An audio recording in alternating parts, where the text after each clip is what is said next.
Tonton video ini sampai selesai agar Anda tidak gagal paham.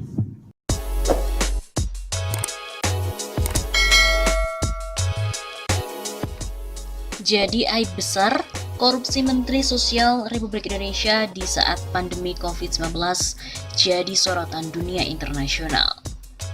Menteri Sosial Republik Indonesia, Juliari Peter Batubara, ditetapkan sebagai tersangka oleh Komisi Pemberantasan Korupsi (KPK) dalam kasus korupsi bantuan sosial COVID-19. Mensos ini juga menerima total 17 miliar rupiah. Sungguh-sungguh, ini adalah aib besar bagi bangsa Indonesia. Di masa pandemi, Menteri Sosialnya malah korupsi bansos yang diberikan kepada rakyat. Korupsi bantuan sosial untuk penanganan pandemi ini menjadi sorotan dunia internasional. Berbagai media internasional dari Barat, Asia, Amerika Latin sampai dengan Timur Tengah memberitakannya. Yang pertama adalah media dari France 24, memberitakan Indonesia Minister arrested over pandemic aid corruption. Kemudian yang kedua, dari South China Morning Post menuliskan, Indonesia Minister Juliari Batubara accused of embezzling coronavirus aid funds. Kemudian yang ketiga, dari The Sydney Morning Herald memuat headline, Indonesia's Social Minister named suspect in $1 million bribery. Kemudian yang keempat, dari Hindustan Times memberikan judul Julian Batubara, Indonesia's Social Minister named suspect after bribery raid. Kemudian yang kelima, dari AFP menyoroti Indonesia Minister arrested over pandemic aid corruption. Kemudian yang keenam, media utama Timur Tengah Al Jazeera dengan topik pemberitaan Indonesia Batubara named suspect in COVID-19 corruption case. Kemudian dari The Jakarta Post, Minister Juliari named suspect in COVID-19 aid graft case. Dari BBC, Indonesia Minister accused of bribery following raid. Kemudian dari ABC News, Indonesia Minister turns himself in for COVID-19 aid graft. Selain itu ada pula dari media Ace Oregonian dengan judul beritanya Indonesia Minister turns himself in for COVID-19 aid graft. Dan masih banyak lagi. Bisa deh coba teman-teman semua googling.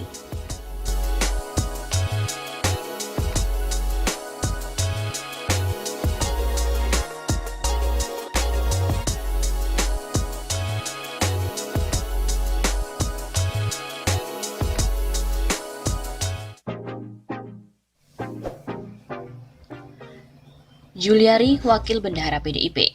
Apakah uang suap dana bansos mengalir ke PDIP? Komisi Pemberantasan Korupsi atau KPK terus mendalami dugaan aliran suap pengadaan dana bansos COVID-19 yang menjerat Mensos Juliari Peter Batubara. Meski tak secara khusus menyebut partai tertentu, PLT Jubir KPK Ali Fikri mengatakan pihaknya belum sampai ke arah sana. Adapun seperti diketahui, selain sebagai Menteri Sosial, Juliari Batubara memegang jabatan di PDIP sebagai Wakil Bendahara Umum. Dia Wakil Bendum Parpol, yaitu faktanya. Apakah kemudian ada aliran dana ke parpol tertentu yang dia ada di situ? Ini kan bagian materi penyidikan. Nanti akan digali lebih lanjut dalam proses saksi. Kata Ali di Gedung Merah Putih Jakarta pada hari Minggu 6 Desember. Menurut Ali sendiri, penyidik masih memfokuskan untuk melakukan penyidikan terhadap Juliari sebagai tersangka penerima suap. Apa, kemana, dan selanjutnya itu kan nanti baru dikembangkan, begitu katanya. Seperti diketahui, KPK telah menelusuri dugaan aliran suap Mensos Juliari Batubara ke PDIP. Komisi Pemberantasan Korupsi KPK masih mendalami dugaan aliran suap pengadaan bantuan sosial alias bansos COVID-19 yang menjerat Menteri Sosial Juliari Batubara ke PDI Perjuangan. Terlebih Juliari diketahui merupakan Wakil Bendahara Umum DPP PDIP. Dia merupakan bendahara umum parpol dan itu faktanya. Lalu apakah kemudian adanya aliran dana ke parpol yang ada dia di situ? Ini adalah bagian dari penyidikan. Nantinya akan digali lebih lanjut dalam proses saksi.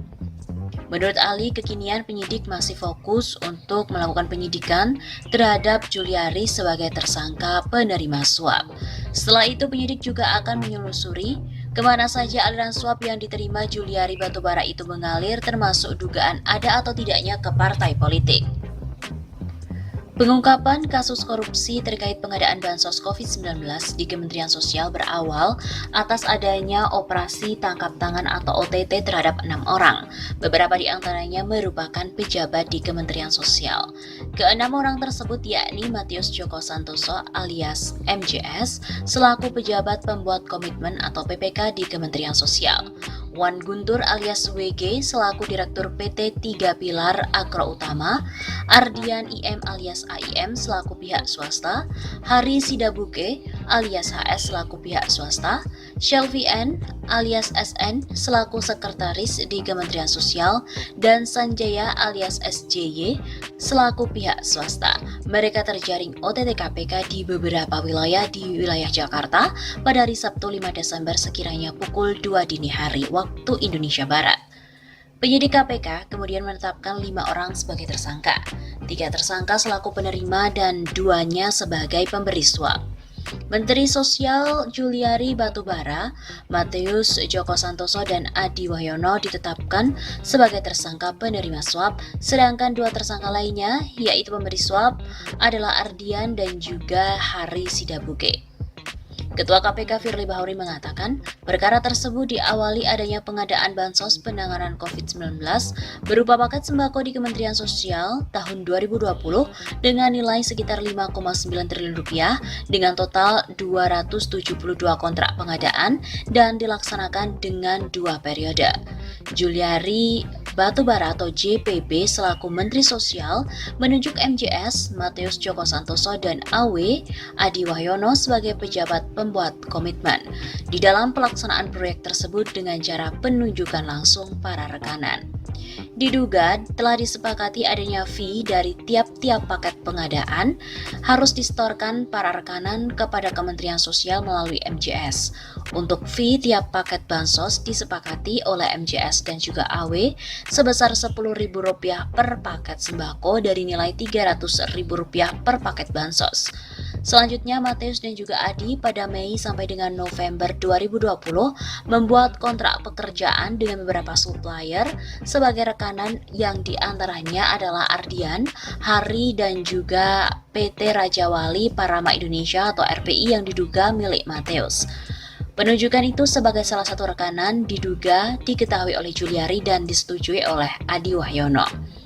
Lalu pada pelaksanaan paket bansos sembako, periode pertama diduga diterima fee 12 miliar yang pembagiannya diberikan secara tunai oleh Matius kepada Juliari melalui Adi dengan nilai sekitar 8,2 miliar rupiah. Pemberian uang tersebut selanjutnya dikelola oleh Eko dan juga Salvi selaku orang kepercayaan Juliari untuk digunakan membayar keperluan pribadi Juliari. Untuk periode kedua pelaksanaan paket bansos sembako, terkumpul uang fee dari bulan Oktober 2020 sampai dengan Desember 2020 sejumlah 8,8 miliar rupiah yang diduga akan dipergunakan untuk keperluan Juliari. Dari OTT pada Sabtu 5 Desember, di beberapa tempat di Jakarta, petugas KPK telah mengamankan uang dengan jumlah sekitar 14,5 miliar rupiah dalam berbagai pecahan mata uang, yaitu dengan dolar Amerika Serikat dan juga dolar Singapura.